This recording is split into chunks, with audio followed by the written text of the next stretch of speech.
de m'avoir associé à participer encore une fois et avec grand plaisir chaque fois lors de ces 15e journées scientifiques de HAS.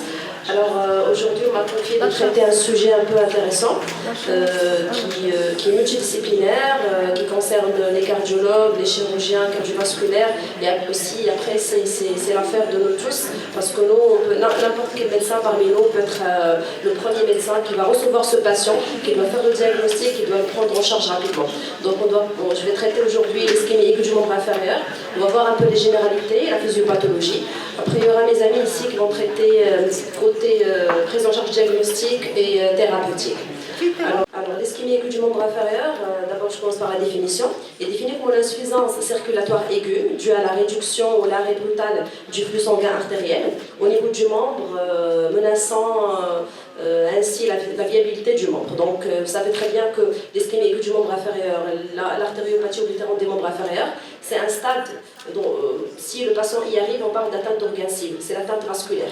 Donc on sait très bien que le facteur de risque cardiovasculaire, il donne des lésions au niveau d'un certain nombre d'organes, donc à savoir l'œil, la rétine, le rein, le cœur, et là le système artériel aussi est concerné, et là c'est une des atteintes d'organes cibles, c'est l'ischémie aiguë du membre inférieur.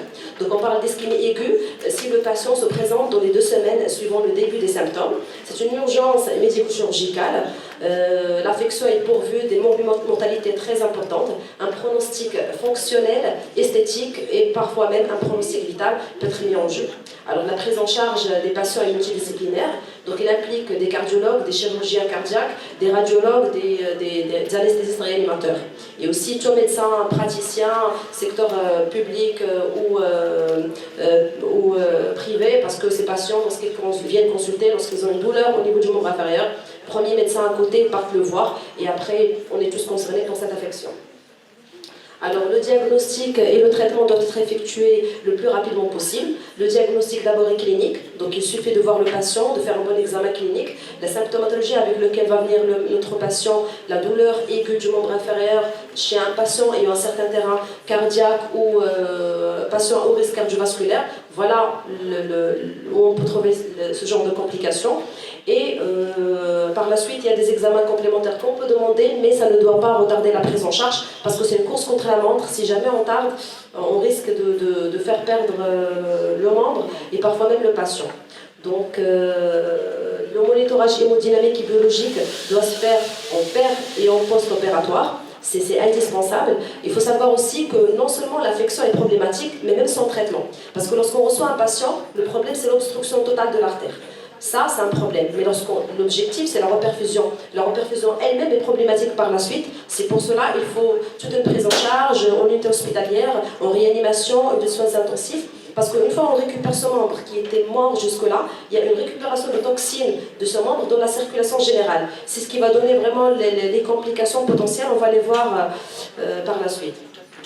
Donc, dans les ischémies aiguës du membre inférieur, on compte 10% de mortalité globale, 25% d'amputation, 15% de récupération, mais avec séquelles.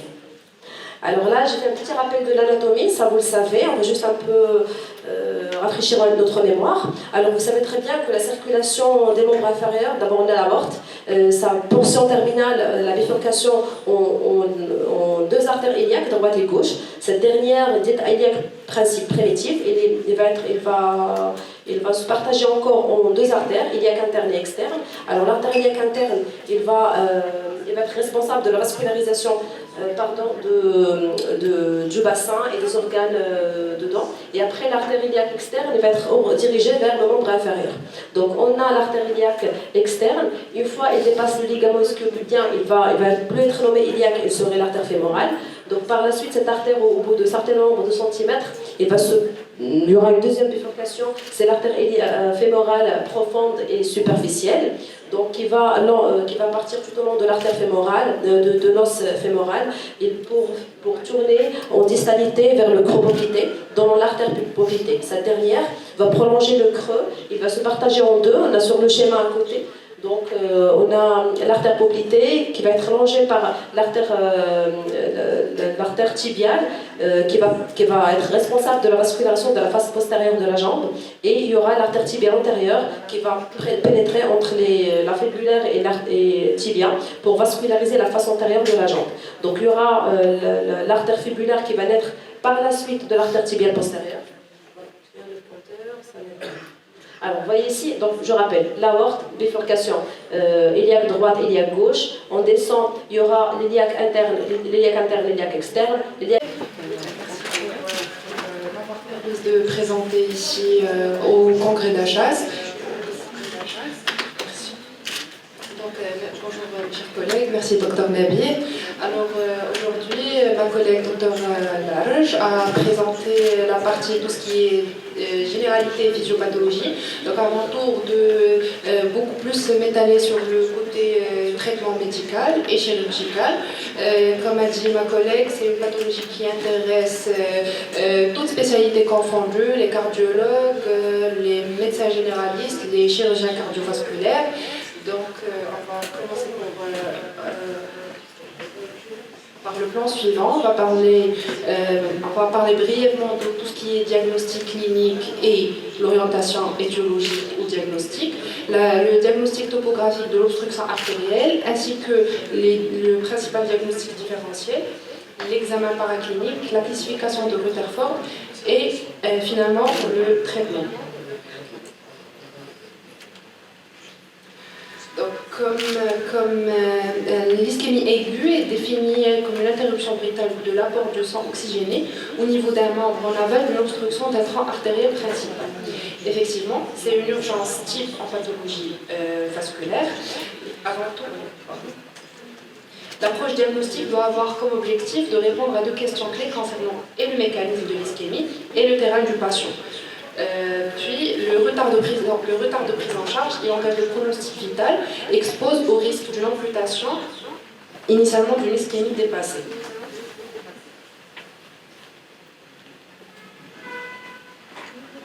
Donc le diagnostic clinique, c'est l'ischémie clinique.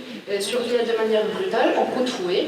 Effectivement, on a le membre qui devient douloureux, froid, avec une pâleur, avec des troubles sensitifs, puis moteurs.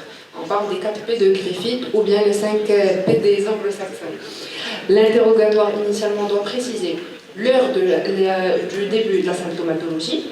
Il faut écarter une ischémie écritique qui est le principal diagnostic différentiel. Et il faut dégager les éléments en rapport avec le terrain du patient, notamment l'âge, les facteurs cardiovasculaires. À l'examen clinique, il faut toujours comparer les deux membres pour effectivement éliminer est-ce que c'est en rapport avec une anomie ou effectivement avec une ischémie aiguë. Donc l'inspection, il faut rechercher une pâleur de la peau, une décoloration des lignes unguéaux. La palpation, il faut en retrouver un refroidissement cutané, une douleur à la pression du mollet, une insensibilité cutanée au pincement ou à la piqûre. Ainsi, les peaux artérielles ne sont pas perçues au-delà du niveau de l'obstruction artérielle.